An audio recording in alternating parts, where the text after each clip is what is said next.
Well, good morning, Holly Worton. Welcome to the Writing with Purpose podcast. Thank you for having me. Oh, you're more than welcome. So, Holly, you are a publishing strategist, a podcaster, speaker, and author of non-fiction books about your adventures that inspire people to get outdoors and reconnect with nature as a way to reconnect with themselves, which I love because I've been on that journey for 2 or 3 years now, I would say, and I think everything seems to be slotting into place, and I get more joy, more fulfillment out of life, and a lot of that has come down to connecting with Mm. nature. So yeah, when I came across yourself, it was while I was doing the Masters in Creative Writing and Wellbeing, and I got your Oh, book, How to Talk with Trees. I can't remember how I came across you in the first place. I think it might have been your podcast, and I was just searching, and you came up. So yes, thank you for all those oh, things. you're welcome. Thank you for reading. No, you're welcome. So yeah, let's do some quick fire questions. So Yes. Holly, what was the last book that you read? Last book was called Drug Use for Grown-Ups. I'm currently doing a master's degree in psychedelics, and I used that book as a reference for one of my assessments. Wow, that sounds interesting. Maybe this time I might ask you a couple more questions Yeah. about that. And where was the last walk that you took? Last walk was actually a run, but it was I live in the south near Leith Hill, so I ran from Leith Hill back to home, which was nice because Leith Hill is the highest point in southeast England, so it was kind of mostly downhill. Ah, perfect, Yeah. perfect. Yes, I'm a runner as well. I do quite a lot of trail running. I've done one ultra, Nice. but yeah, I never thought I was a runner when I was a child, but that was because it was hard surface or a treadmill growing up at the gym until I discovered, yeah, trail runs, and it's just there's so much more out there. It's a whole different world. For sure, definitely. And who would be your ideal dinner guests, dead or alive, and why? Okay, so I mentioned I'm doing a master's degree, and there are four lecturers in my department, then in the course, four main lecturers. So I would invite the four of them because I feel like I would learn so much from them, and they all have different kind of specialties within the area that I'm studying, and I just think it would be a really good deep dive into the Yeah. topic of my master's. Yeah, definitely. And I wonder what would be on the menu to eat and drink or sample. Yes. Brilliant. So, Holly, on your website, your work is sort of arranged into five neat categories. And I love that page, by the way. I will check out the everything link that you've mentioned there. So, guided journeys, trees, adventure, writing and publishing, and mindset, healing, and lifestyle. So, although I would love to ask you so many questions within all of those categories, it'll be great if we could focus on the trees and the Yeah. writing because it kind of falls into the two loves of the podcast. So, yeah, on the writing side, what part did reading and writing play in your childhood? I was a big reader when I was a child. I mean, I started reading fairly early on. And just a nonstop reader. I mean, I always had to have a book with me. I always, like, if I had to wait somewhere, I had to have a read. Like, I always was reading.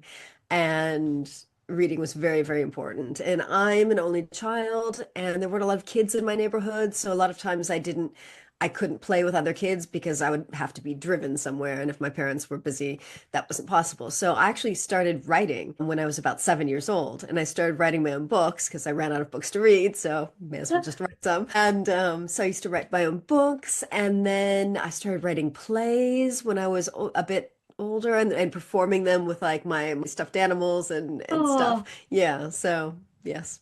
what kind of stories did you write? Mostly things involving animals. So my first books were about, there was a series of books about this dog and this horse that were friends and they would go off on adventures. Nice, nice. I did some similar. I used to write it with a friend to begin with. We both used to write the same stories about a little pink sea serpent, a bit Oh, like a Paddington character. He used to get up to oh, all sorts of mischief, and it's one of the things that I do regret because I don't have the stories anymore. So ah, I'm not sure what happened to them. Probably I became a teenager and I thought, what's that rubbish? Throw that away. But I do have fond memories of yeah, this little character, and it'd be lovely to bring it back to life at some point. Yeah, it's amazing where we start off, isn't it? So how did your publishing strategist and your author's journey start? So sort of from the professional side of yeah. things.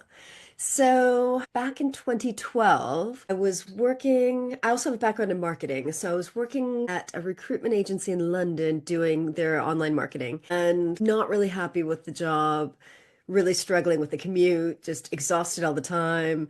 And I was on the train into London and I saw a Facebook post from one of my favorite authors. And he said that he was looking for an intern to help him with his social media. And I was like, well, I need money, so I can't do this for free. But I wrote up like a 3-page marketing plan and sent it to him. And I said, this is what I would suggest, can't do this for free, but like this might help whatever intern you hire. And he said, well, can we hop on Skype and have a call? And I said, okay.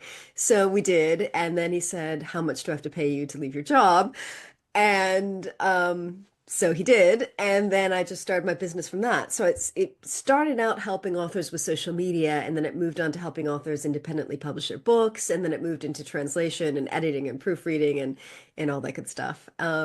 And then a couple of years later, I think 2015 or 2016, I wrote my first book, which I think was Business Beliefs, because I was also working as a business mindset coach at that time. I've done so many things in the last 15 years, or I've done so many things in my life, but yeah, but that's how it started. Yeah, I was going to ask you which book was the first one. I wasn't I think it sure, was but Business Beliefs. Yeah. yeah. But what a great example of one door opening and an opportunity, and then all of those other doors that opened and Yes. led you along this path. And Yes. yeah, just a great example of everything happens for a reason. Yeah.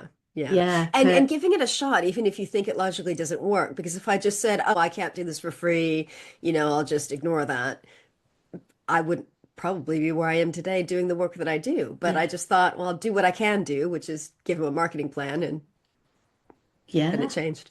Yeah, everything was turned around for you.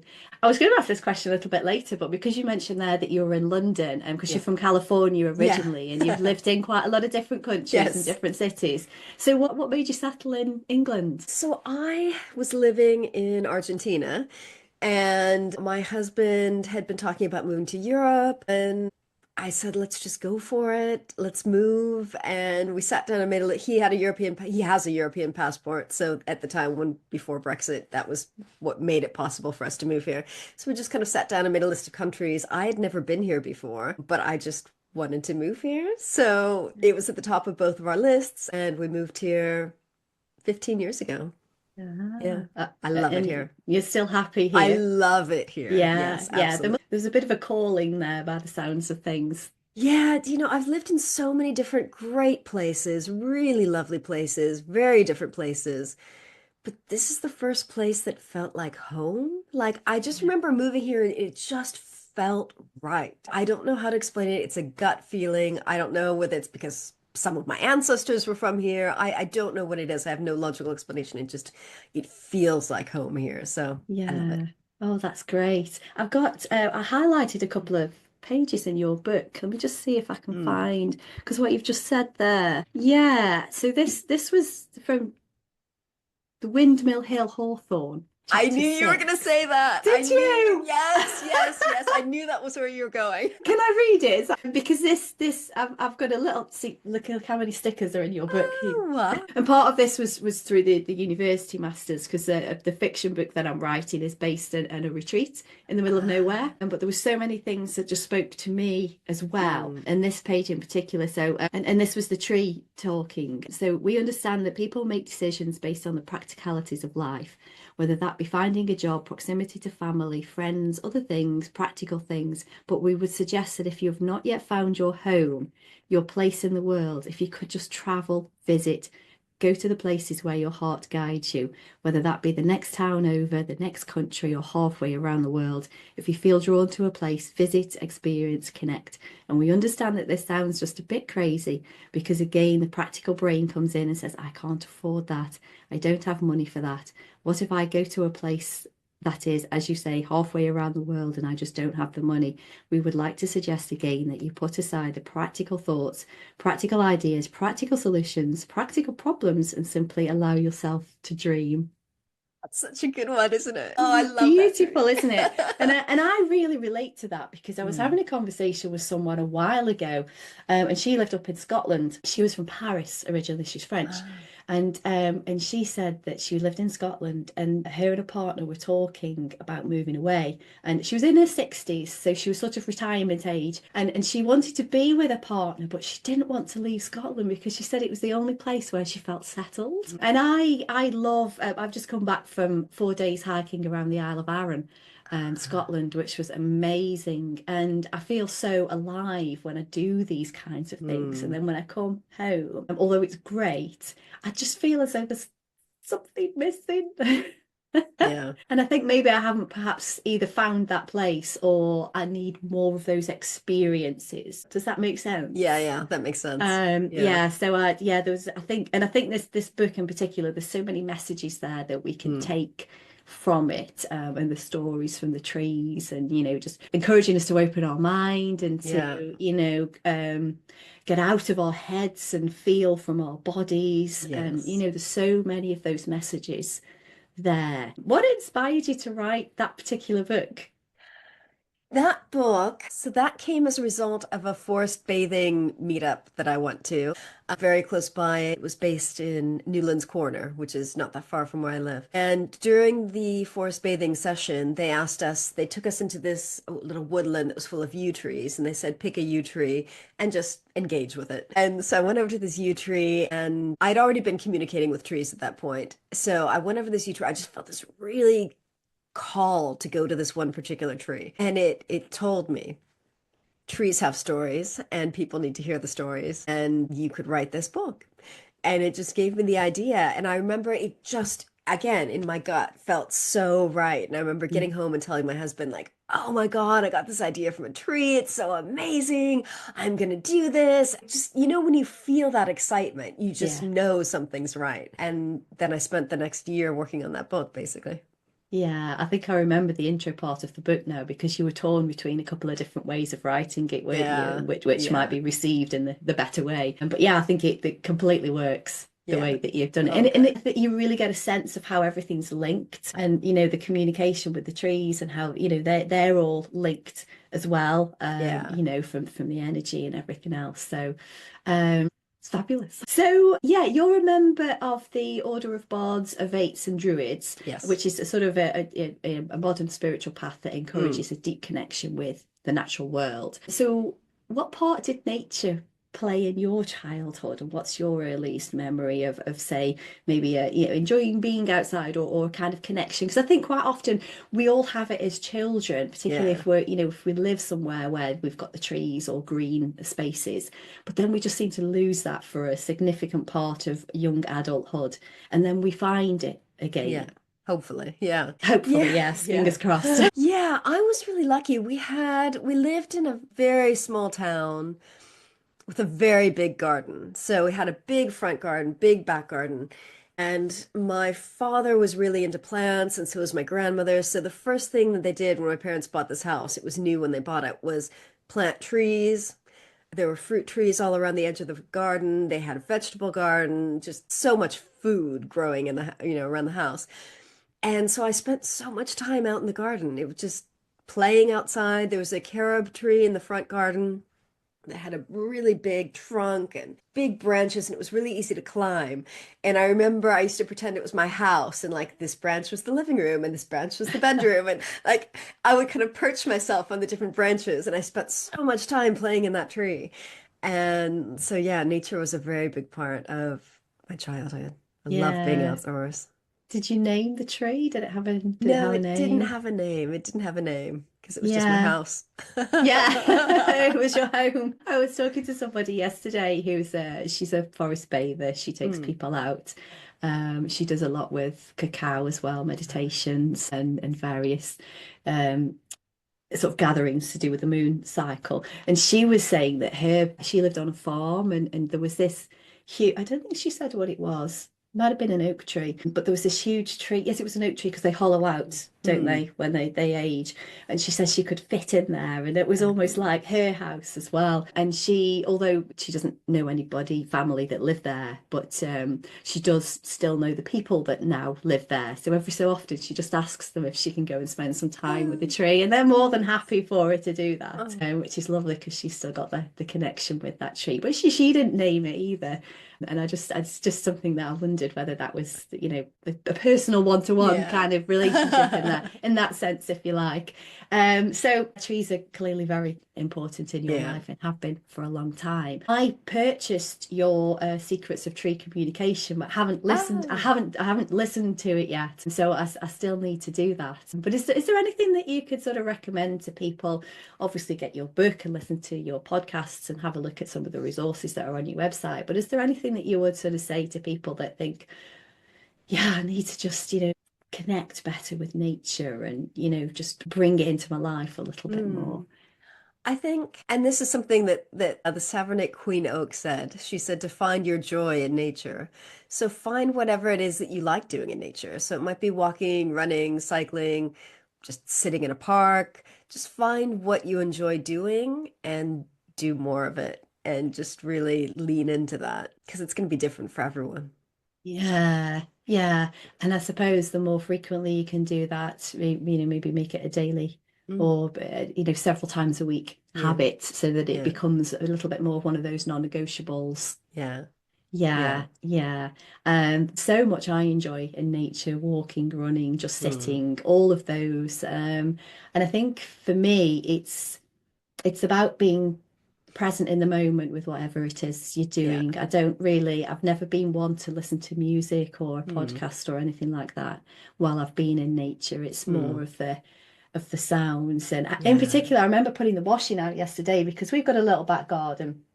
I want to do a lot more in there and grow some vegetables. But we've got a lovely little wooded area just about 100 yards down the road here, which is really nice. But I was putting the washing out in the garden yesterday, and there was a bird singing, and it was glorious. It wasn't just a Mm, tweet, it was a full-on song, but I couldn't see where it was coming from. And it was the first day back kind of at work, mm. which I felt a little bit confined in the four walls, and I'm facing the computer again, and I'm here again, and I'm not moving. So just putting the washing out, and that was my little bit of a movement. And it was as though the bird was sort of saying, "Yeah, it's fine. You've got a little bit of nature. Just take what you can when you can." Yeah, I remember during COVID and lockdowns, I would often work outside in my garden. And there's this one blue tit that always come to my garden, and he would always sing, and he would sit on the edge of the fence and sing, and it felt so lovely, especially in that time where we couldn't get out and about as much as we'd like. Just to have that little pocket of nature while I was working, it was just so helpful. Yeah, just when you see them, and we don't have a garden that's designed for birds, really. We've Mm, we've planted some bushes, and when they grow higher, we'll remove the fence, and then there's a few other trees. It's sort of pine trees. mm, I might ask you about one of them afterwards if you've got time, actually, yeah. because he's a little bit poorly at the moment. But yeah, I really want to make it more, inviting for nature. So yeah, I'd love to ask you, Holly, about running as well. Yeah. So was that one of the things that you started that you realized that was part of your joy in Mm. nature, or is there a different story there? Yeah, I started running years ago when I lived in Mexico, and I started as a road runner. Very hot. Oh God, I would have to wake up really early in the morning because it was so hot and humid where I lived. It was just impossible to run, late morning, midday, or later. So I'd have to get up really early. And I loved running, but eh, I didn't have the passion for it that I have now because like we said earlier, trail running is it's a whole different experience for me. So I got into that around COVID time. So I'd kind of been on and off with running throughout my life. I'd run on a treadmill at the gym, I'd run on, roads. But then I think it was during COVID that I got into trail running and eventually ultra running. And I just, I loved it. I mean, I loved running on the trails that I used to walk on, being able to cover so much more ground, see so many more things. I loved it. I just loved being all day out in nature being able to cover so many different trails and see so it's just I loved it. It just was a completely different world for me. Yeah. And did you do that because you've done a lot of the books and on solo adventures and solo hiking for females? So did you do a lot of that on your own? Yes, I did most of it on Mm. my own. I mean, I'll sometimes go out on a run with my husband, but I really love just being on long Yeah. runs on my own. And I would go on the OS maps because I have the paid version for my computer, and I would create these big loops around the town where I live, and I would just go out all day and do these really big challenges, and I just loved it. Yeah. Yeah, it's amazing, isn't it? But the walk that we've just done on the Isle of Arran, we were Mm, out for, generally speaking, we set out sometime between 8 and 9 most days, and we didn't get back between sort of 6 and I think that was 7 nice. most days. So all we Yeah. did was walk, eat, and sleep. Yeah. That was all we wanted to do, and Yeah. it was incredible. We saw seals, dolphins, herons in somebody's back garden, which was Wow. interesting. Slow worms, a robin Wow. almost ate out of one of my friend's hands. But we thought this robin's waiting for some food, so we put a few little. I think they were just biscuit crumbs because that's all we had. It was at the end of the day. Immediately, whoosh, straight down. Wow. Got a great photograph of her leaning in with a hand and the hands here and the robin sort of there. But yeah, glorious because you can just take in so much and it's awe-inspiring. It's Yeah. awe-inspiring, isn't it? It's that wonder that you get Yes. from it. Yes. And I think trail running is the same, particularly if you Yeah. go up high because you can Yeah. see so much. Yes. Yeah, and it just it does. It fills you with joy. Yes, it does. Yeah, yeah. Have you got a favorite route, No, or I is don't this think so. no? I live near the North Downs Way, and I live near a really nice part of the North Downs Way, so I really just love anything around that area. Yeah, beautiful, Yeah. beautiful. Have you got anything on your bucket list that you'd love to do? Oh, I mean, everything's kind of taken a back burner now that I'm doing this master's degree because Yeah, it's like I really need to focus on that, but I'll probably pick things up once I'm done with that. yeah, yeah. Have a little bucket list, to-do list that you Yes. put somewhere. I put a Croatia one on the other day. I'd seen someone that was doing a trek around the Croatian Oh, mountains, and I nice. thought, oh, that sounds lovely. I love to do that. So another one of the things, Holly, that jumped out on in your book, which encouraged me, was where one of the trees had communicated the fact that they're able to clean the air but not able to clean the plastic. And we're talking Mm. about showing respect for Yeah. nature Yeah.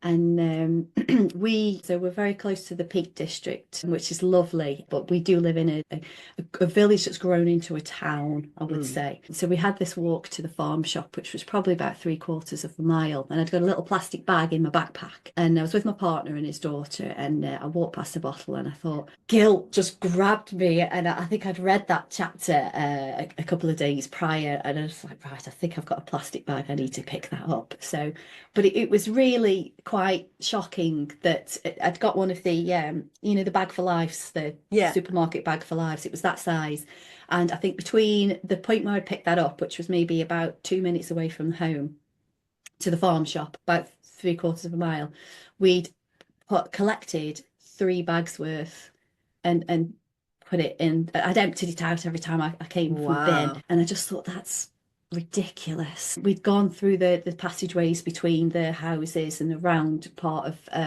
the playing field areas, and I just thought it's shocking, isn't it? Yeah. And around Arran, it's such a non-commercialized island, but the Mm. amount of plastic that had Mm. come up onto the ocean that Yeah. would have come from who knows where. Yeah. And it really did make me feel as though I want to do something more. We do the litter pick once a week, which is local. Oh, good. But yeah, is there anything else like that sort of schemes that you could recommend people get involved in, And I sort think of ocean cleans and see what's a problem in your area. Because, like you mm, said, if you live by the ocean, you're going to see things washing up on the ocean. Always so much junk. When I lived in Mexico, so much junk washing up on the beach. Yeah, so just do what you can. I think when I go on a walk, I always bring a little bin bag in my backpack because it's just so easy to just yeah. pull it out and pick up stuff.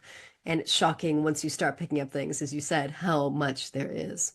Yeah, I think when you start a lot of it's about noticing, isn't it, and Yes. becoming, Yeah. more aware of what's going on around you, and you can't not see it Yeah. once you've spotted it a couple of times. And yeah, the only thing that I don't do if I go out for a trail run and it's a reasonably short one, I don't generally have a backpack with me. Walking Mm, I do, but I don't yeah. running. So I'll have to just change that, I think, and add the backpack with a plastic bag to it and collect some It's more. harder when you're running, but yeah. Yeah, but it makes you feel better, doesn't it, Yeah. when you've done your bit. Yeah, I Yeah. remember going out for a run one time when I was living up in the Midlands, and someone had eaten oranges, and there were tons of orange peels all around the trail. And it was a fairly remote trail. Like we were kind of in the middle of nowhere, so it was really beautiful nature. But just that bright orange was just, Yeah. you couldn't not see it. It was glaring because it was so unnatural, because oranges don't grow there. And so I was kind of picking them up as I was going along, but it was shocking to me how someone could just do that. I know people think it's organic, but it Mm, doesn't belong there. yeah, and it take a lot of time to actually degrade. Yeah, Yeah, it sounds like it was a whole family that had had one, or just somebody loves so oranges. many And oranges. so we've talked a little bit about things that we can do to help the environment, picking up the plastic, and getting involved in various causes. One of the things that helps me become aware is journaling. I'm trying to, I've got a background in marketing as well, Mm, but I'm trying to focus on writing for well-being and yeah. sharing with others the benefits of writing for well-being, be that creatively or be that expressively with the journaling. So I wondered if you journal. Do you ever Yes. keep a journal? You Yes. do. Yes. Yes. In fact, you can't see, but that whole line that I'm pointing to is all journals on my bookshelf. Wow. Yes, I journal a lot, and I use the big A4 size journals. Yep. Um, because I really like having a big page. I feel like I can kind of spread out more. So yes, I don't journal every day, and I kind of go through phases with journaling. But yeah, it's definitely a very, very, very important part of my life. Yeah. So what sort of techniques do you use? Sometimes it's just kind of a mind dump, whatever Mm. I'm thinking about, just getting that onto the page. I have one journal where I put everything into. So goals, plans, thoughts, things I want to do. I have when I do gratitude work, I do that in here. If I have like a session with like a coach or a therapist or a shamanic healing or something like that, I put the notes in here because I like to have everything kind of chronologically, like what's going on Yeah. in my life at this time, rather than having separate. Yeah, I'm just kind of going through mine. I have everything in one, but it's the gratitude work and just free writing whatever is in my head, getting it out of my Mm. head onto the paper. Yeah, gratitude is a great place to start. I think I've noticed a lot of people feel as though they have to write, a chapter and verse with their thoughts and what's going on in them. But I think gratitude is a really simple way to get into journaling, and also another way for that awareness to come to the forefront and helps Yeah, you to notice more things. yeah. Yeah, I'm don't have just one. I am the person that has quite a few, but I do find that I get a little bit overwhelmed with it sometimes. But yeah, I think it's just about finding something that works for you. Yeah. And then the power is, of course, the reflection part and Yes. and looking back on it. Yes. Yeah. When Yeah. did you start journaling, Holly? I journaled when I journaled a little bit as a teenager, and then I stopped for many, many years. And I would say I picked it up maybe about 15 years ago and really got into it maybe about 10 years ago. And I just, yeah, I find it really, really useful. Yeah. I mean, I think sometimes we can get so busy and we've got so much stuff going around our heads and worries and it's just so easy to just get it out of your head and onto paper and then you can see it and it just feels more manageable. Whereas when it's just going around in your head, it's like, I've got too much going on. But then when you can see it on paper, I don't know, it feels like it just sorts itself out so much more easily. Yeah. Yeah. You feel as though you can cope with it a little bit Yeah. better because it's not just swimming around there and you can Yeah. organise it a bit better when it's on paper. Yeah. You said about 15 years ago. Did that coincide with you when you were in London and that door opened with the social media, Yeah. the author? Well, even before that. So when I very first moved to this country, I had quit my previous business and I didn't know what I was going to do. And so I was kind of simultaneously looking for work and trying to start a business of some kind, but I didn't know what. And I trained as a coach. And that was in 2011, so 14 years ago. But that really, that whole year that I was training as a coach, because I did a bunch of different coach trainings and I did Toastmasters to help my public speaking. And that was a huge year of personal development for me. And that was when I picked up journaling again and got really into getting back in touch with myself. Yeah, Yeah. I think when we learn things, it helps to keep on track with how we're feeling about that Yeah. process, and we're able to work with things a little bit Yeah. better. Yeah, I picked it up a little bit more about 5 years ago, but when doing the masters, it was encouraged a lot with it with the well-being side. Hmm. So I went a lot deeper and tried a lot of different techniques. So Holly, what's next for you in 2025? So you mentioned that you're doing the masters. Yes. You've got so many resources and things on your website, audio resources, ebooks, Yeah. able to purchase the books, shamanic healing and coaching sessions. So there's a lot there. Of course, you've got podcasts as well. So yeah, what's next for you? Really, it's the masters. That's my main focus right now. I'm really, really enjoying it. It's obviously been 1,000 years since I did my undergraduate degree, so it was challenging getting back into that level of studying. But I'm really loving it. I don't know where that's going to lead, but I'm really excited about it. And I love learning. And I love learning at this level. Like I'm always doing kind of workshops and courses and things, but I feel like this is like a big, meaty thing that I can kind Yeah. of sink my teeth into and really enjoy. So it's been a great challenge.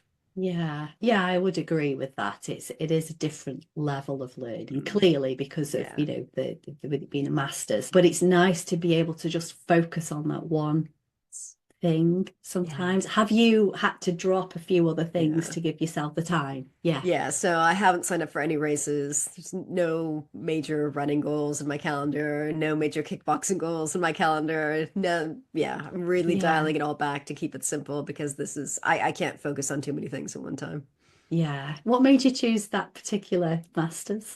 I've been thinking about a couple of different things. So I've been kind of looking at that one, and I was also looking at there's a master's in sports performance psychology that I also wanted to do because I love the mindset side of sports. But I don't have a background in psychology, so I would have had to do a psychology kind of conversion year, which is fine. But last year in July, I think it was, I did the Zendo Sit course. So the Zendo Project is an American nonprofit, which is kind of like Psych here in the UK. So what they do is they have tents at festivals and they help people who are having challenging drug experiences. People have, taken something too much or not the right, experience will come in and they sit with them and they help them through the experience.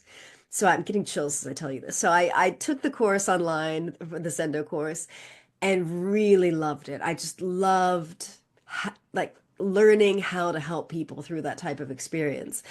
And I just realized I needed to do more with psychedelics because they're such an important part of my life. And I think they're so good for the brain and there's so many possibilities in terms of research. And so I decided to just sign up for the master's degree. I applied for it. I didn't know if I'd get in because it'd been, again, so many years since I did my undergraduate degree. And I did. And I was so excited. It's just been really, Yeah. really interesting. Yeah, and I think your experience and everything that you've done with plant-based Yeah. medicines and the tree communication, they could see that there was life experience Yeah. there already, and there's sometimes it's that passion and that connection that you Yeah. have with it, and not necessarily some of the maybe the other experience Yeah. that's there. So, well, best of luck. Thank you. When does it finish? Next year. So it started out as a PG cert, and then halfway through my first term, they got the approval to do the master's. So it's part-time, so it's not exactly 2 years part-time, it's like 2.5 years. Yeah. So I think by the end of next year I'll be done. Yeah, Yeah. super. Yeah. Brilliant. So how can people reach you, Holly, for, if they want to find out a little bit more about how that's progressing, or if they Yeah. want got any questions about purchasing some of the things that are on your website, what's the best Yeah. way to contact? So the best website, I have two websites. I've got hollyworton.com, which is my main website where I have everything. And then northdownspublishing.com is where I have all of my publishing work. So Super. And I've already got the social media links from you, so I'll share all of those in the show notes so that people can find more. Yeah, well, it's been fabulous talking to you. Is there yeah. anything else that you want to share before we wrap up, about No, connecting with nature yeah, or just make time to do it. It's so easy to get caught up in our lives and the busyness, and we're all busy. We've all got so many things going on, but just remind yourself that it's important to you and make the time to get out, even if it's just 5 or 10 minutes. I mean, sometimes just waking up and going outside and sitting out in the sun for 5 minutes before you start your workday can make a huge difference to how your day goes. Yeah. Yeah, and I think that's supposed to be something that helps with a lot of the chemicals and Yes. neurotransmitters in your body, isn't it? Yeah. I remember a sleep expert saying something once about as soon as you get up in the morning, just go to a window or go to a Yeah. door, get outside if you can, and just have that 5 minutes of that fresh air with the natural sunlight. Yeah. And then you sort of set up for the Yes. day. Yeah. And yeah, making time, definitely. Slowing down, that was something else that I think came, Yeah. one of those lessons that came from the book. Just to hold that up again for those that are Oh, watching. Brilliant. So yeah, thank you very much for your time. It's been thank you for lovely to having get to me. know you a bit better.